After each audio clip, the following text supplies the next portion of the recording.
I'm going to introduce our next guest, and it's definitely an honor because of the fact that this gentleman is the busiest man in UK boxing, if not the busiest man in boxing, period. So the time that we got with him right now is extremely valuable, and we're definitely honored to have it.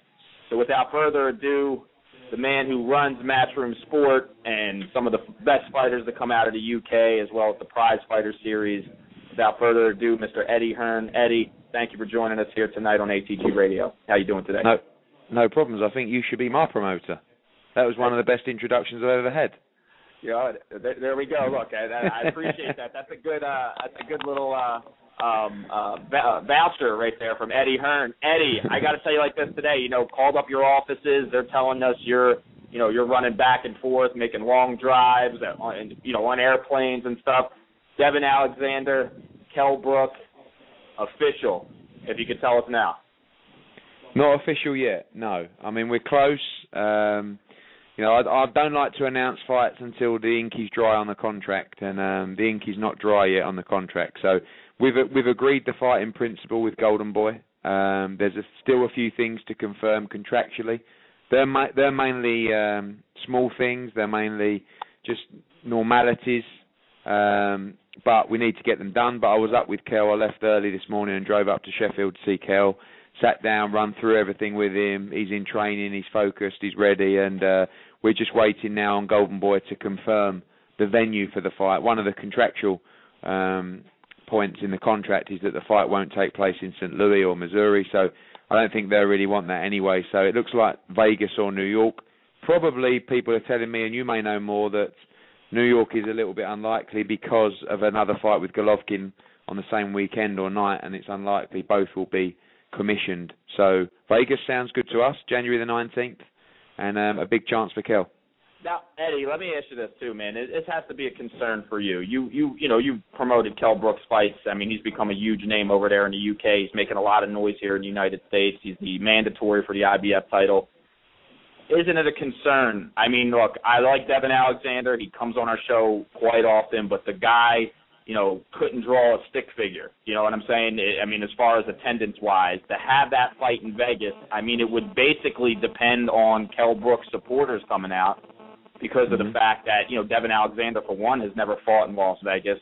Two, let's face it, New York, nobody really cares. I mean, he was the fourth fight on the Barclays card where he defeated Randall Bailey. Is that a concern for you that, the live crowd, the audience, will not be there, besides if it's a Kell Brook-dominated crowd? No, not really. I mean, listen, we've got a job to do. I think that the card itself, they're talking about 3 or 4 other big fights on the card, and Golden Boy know what they're doing. I'm sure they can ensure that there's a good crowd in there. January the 19th is generally a quiet time around the Vegas period, but we all know that Vegas casinos can draw in crowds. For us, it's about getting the job done. I mean, we would expect to bring at least 1,000 over from the UK, and like you said, that could be the bulk of the support. We don't expect Devon Alexander to have any support in Las Vegas, so that'll be a big play for us. And Kell Brook's selling anywhere between 6,000 and 10,000 tickets every fight in the UK. So, like I said, we expect somewhere up in the region of 1,000 supporters coming over, and they'll make a lot of noise. It's not really up to us how they get the crowd there. I'm sure if they can bring some big fights to the bill, they'll bring the crowd. But for us, really, we made multiple offers to Devon Alexander, all well in excess of 7 figures, and he didn't want to come to the UK. And you get to a stage where you run the risk of winning the purse bid and Devon Alexander vacating, and then we're resorting to going down the list in the IBF title, IBF rankings, and no disrespect to the guys like, I think, Jan Zabek, who's next in the list, and then Rafael Djakovic, who Kell's already beaten. We can't get the respect we deserve by winning the world title of those kind of guys. And, if Kell is as good as we think he is, he can beat Devon Alexander, and we don't really mind where it is. And I think, more than anything, this should be seen as a statement of intent from Kell Brook and from us, in terms of where we see his career developing and what kind of fighter we believe him to be. Because, a lot of people were saying, he'll never go to America to fight Alexander. He will, we know he will. Yeah, well, he will. That's what we've been gearing up for. We've been with him for 15 months now. We've had 6 fights, and every fight has been, a learning process and a route to this moment. So, he's ready. He's ready for this opportunity, and Devon Alexander's got to get himself up for the fight, because if it's in a venue that's not got thousands and thousands of people and he's got no support, and Kell Brook's going out there with an army of British fans, Kell will be up for the fight. So, we're very confident. Hey, Eddie, how you doing, man? This is Michael Dawes. Hi, Michael. Hey, I wanted to ask about, for one, it's kind of a two-part question. A lot of fighters, it seems to me, like nowadays, a lot of the American champions are kind of against going to England. Back in the day, they would go there a lot more frequent. I mean, you've got American guys that go to, for Prizefighter events and all that. But for major title fights, have you seen a little bit more problems getting guys to come, go to England? I think generally it's a money thing. The big money is coming from the American networks. Obviously, we have a deal with Sky's principal promoter of boxing here, and Sky, the big player in boxing here in the UK. But they don't pay anywhere near the kind of money that a Showtime or an HBO would pay for their fights. So, from a financial sense, the bigger fights tend to happen in America. Now, obviously, with our pay-per-view system, which was running with Ricky Hatton and with David Hay, that's quietened down here now. When the pay-per-view setup is up and running, the revenues do actually exceed that of the US network. So someone like Kell Brook, if he was to beat Devon Alexander, he would become a pay-per-view fighter in the UK. So you're sort of, you're taking a shot there to become a huge, huge star and make huge money. And also, if he beats Devon Alexander in style, he's probably going to catch the eye of Showtime or HBO. So he's in a great spot. But as far as US fighters coming to the UK, I think if they don't need to, it's like the UK fighters. If the UK fighters didn't need to come to America, they probably wouldn't come. We need to go to America to win this world title. We need to go to America to get the global respect and recognition of being a great fighter. So that's why we're doing it. But sometimes you can't create the revenues to bring a US fighter to the UK. I mean, I had an issue with Marcus Madonna. I was trying to get him to Belfast to fight Paul McCloskey after he beat Brady Prescott. The numbers just don't add up, in terms of what he was getting paid at the time to fight in America. So it's not rocket science. The revenues are what the revenues are, and they don't really change between promoters to promoters. I mean, some promoters might do a better show and shift more tickets, but you're talking about maybe a 10 or a 20% swing. The money's just not there in the UK unless it's a pay-per-view fight to bring the big-name Americans over to fight UK stars. So, most of the time we have to come to see you guys. Well, one guy, with Kell Brook, one guy that reminds me of him, and he knows this guy. He's worked at the same camp. You've actually worked with this guy as well, and the fight to me kind of reminds me of one of these guys' fights. When he went over there to New York and fought Kevin Kelly, Prince Nassim Ahmed. This fight is reminiscent of that, in my opinion, because even though Prince Nassim was a champion going in, he wasn't really known by American fans, and this is, that fight with Kevin Kelly really made him a huge star in the States. Do you think that this fight with Kell Brook and Devon Alexander has the potential to be kind of like a Kevin Kelly Prince Nassim Ahmed fight? Yeah, I think so, and I think it's the same kind of ethos behind the decision, i.e. go out and make a statement.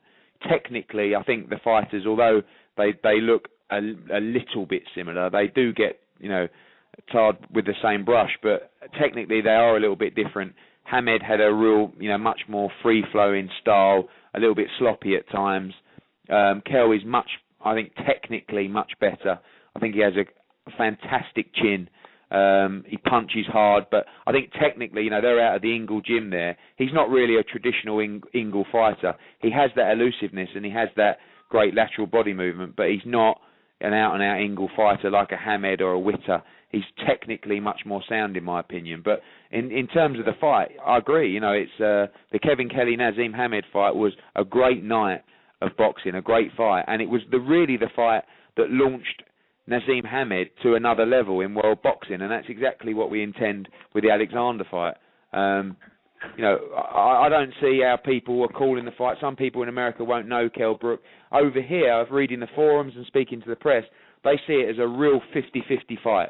Alexander probably with the edge because of the home advantage, but Brook with the freshness. Brook was very impressive in his last fight. He hasn't fought anyone of Alexander's caliber, but that's the way I see it. I believe Kell Brook will win the fight. I do see it as a real close fight. Alexander's very gifted. He's not the best to watch, but he has got talent. He has got skill. He's got speed. But he's not. He doesn't appear to be dangerous to me, and I think Kell will just be too strong for him. And I do believe he'll stop him. Thanks, Eddie. Eddie, this is Tim Cudgis. I wanted to talk to you about the fight coming up this weekend. In America, it's going to be broadcasted on Integrated Sports Pay-Per-View and GFL.TV. It's Carl Froch versus Yusaf Mack. First, I want to know, since being from Philadelphia myself, how you came up with the choice of opponent of Yusaf Mack. Well, it was a difficult one, really, because, you look down, Carl Froch, you look at his last 8 fights. It's just an unbelievable run. John Pascal, Jermaine Taylor, Arthur Abraham, Mikhail Kessler, Andre Ward, Glenn Johnson, Lucian Butte. It's just a phenomenal run. Yeah. So this wasn't necessarily a case of finding just an easier opponent. Of course, it's a voluntary defence. And in my view, not every fight has to be an all-out war, but we needed something a little bit different. We looked down the rankings of the super middleweight division in the IBF, and, we spoke to Thomas Oosterhausen's camp, usual difficulties, and we spoke to other people's camps and talked about a fight with other people in the top 15. And then we looked up at light heavyweight because, obviously, in March we're due to take on Lucian Butte, which we'll no doubt come on to shortly. But, Lucian Butte was moving up to light heavyweight. He's a little bit of a bigger guy. And we looked at Yusaf Mack, and he was number 4 at the time in the IBF, ranked very highly. He's fought for the world title on a couple of occasions.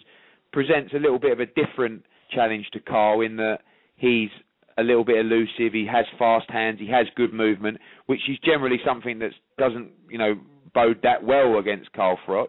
And we made the inquiries and we came up with the terms. I think it was quite straightforward. We were just looking for an opponent that had ability and something a little bit different. The bigger man, of course, coming back down to 168. He's fought some top-level opponents and come short a lot of the time. But actually, when you look at the opponents that he did come short against, he was doing very well in the fights against them. I think he was ahead against Johnson at the time when he got stopped. He had Andrade down in the first round. So he's a decent fighter. Listen, I'm not going to pull the wool over anyone's eyes. You guys are smart enough to know Carl Froch is a big favourite going into the fight. But this is a chance for this guy to win a world title. So we have to take him seriously. And Carl will be doing that. Hey Eddie, how you doing? Real quickly, Mark Ames. I'm actually in Philadelphia. I'm going to help you. I'm going to help you with your job for a second. I've actually been in the gym with Yusaf, and I've known Yusaf 11 years, and this is the most confident I've ever seen. So I think that he's coming to win on Saturday night in England, I believe. Well, I didn't want to hear that. Wait, Eddie, you told me that he's looking terrible. Well, actually, I'm trying to help promote the pay-per-view. No, it's right. Listen, we know this is a real fight. Carl knows this is a real fight. Anytime anyone gets he's coming back down to 168, which is probably his preferred weight. Anytime anyone with ability, and he's definitely got ability, gets a chance to win a world title, they're going to be dangerous. And Carl Froch never makes fights easy for himself. Carl Froch is always in great fights, and I predict another one on Saturday. Real quickly, I was fortunate enough to broadcast a fight in Canada last week with Lucian Butte. And what did you think of his performance? A lot of us around ringside, thought that maybe Carl took some of the sting out of Lucian. What was your opinion of that? Yeah, very much so. One of the guys from the English press came out with a great comment here who said it was like someone who had been involved in a terrible car crash, who was getting back behind the wheel for the first time. And, that's exactly how it looked to me. Someone who had the confidence knocked out of him and, was struggling to overcome what had happened to him. He looked great in the last round and later on in the fight. But it's always difficult to come back from a performance, where you get totally dominated and have that. You kind of get the impression that a lot of Lucian Butte's fights before Carl Froch, the confidence that he possessed made him a much better fighter than perhaps he was. And, having that crowd behind him and having that confidence and testosterone running through him, that he felt like he was the very, very best. And when that gets beaten out of you, it's very difficult to come back and be the same kind of fighter. So, we're contracted for the rematch with them. I spoke to Jean Bedard this week. They're telling us they still want the rematch. We're more than happy to take the rematch, even more happy based on his last performance. So, we'll honour that contractually, and we look forward to coming to Montreal in March if they still want the fight. Obviously, you're a businessman, and, as you're watching that fight, and obviously that rematch is a big fight, and obviously it's a big fight for your company where, you guys can make some good money off it. Were you getting a little bit nervous during that fight as it was progressing? Maybe that go down the tubes for a second? No, not really, because there's so many fights out there for Carl. I mean, Kessler's fighting McGee on December the 8th. Andre Ward is looking for opponents because there really isn't anyone out there for him to fight. There's a couple of English guys over here who might look to fight Carl in 10 or 12 months' time. We've got the mandatory Adonis Stevenson. So there's so many fights out there for him. If we don't get the Butte fight, it's not the end of the world, but it's just a fight which financially makes sense to us, and also one that we believe we can win quite comfortably again, and it's a huge fight in Montreal. Tim Cudgess. All right, Tim Cudgess. Hey, Eddie, I want to get right into a couple more questions with you, my man. You got Tony Bellew and Roberto Belanti also this weekend. You got a huge card going down in Nottingham. I got to ask you like this. We talked to Tony Bellew about a week ago here on the show, and, he's ready for this. But I got to ask you, Belanti is a tough Argentine. After this fight with Belanti, if, again, there's another tough fight, we don't know much about this guy who hasn't lost in 20-something fights. What do you do with Bellew after this fight? Well, this fight's for the WBC silver title, and I know that there's plenty of titles floating around that no one really knows anything about, but the silver title is a title that is generally held by someone in the top 5 or 6 in a division. It's been vacated by Mikhail Kessler. Belanti is number 5 in the WBC. Tony is, I think, 14 or 16. So we believe a victory against Belanti will take him into the top 5 of the WBC, and hopefully we can get into some kind of final eliminator situation. And that's what we want to do. We want to try and take all of our fighters to that mandatory position like we've done with Kell Brook. We don't want them to have options strapped around them when they win the world title. And Tony is someone who I believe can go on and win world titles. He fought Nathan Cleverly in a really, really close fight. I believe he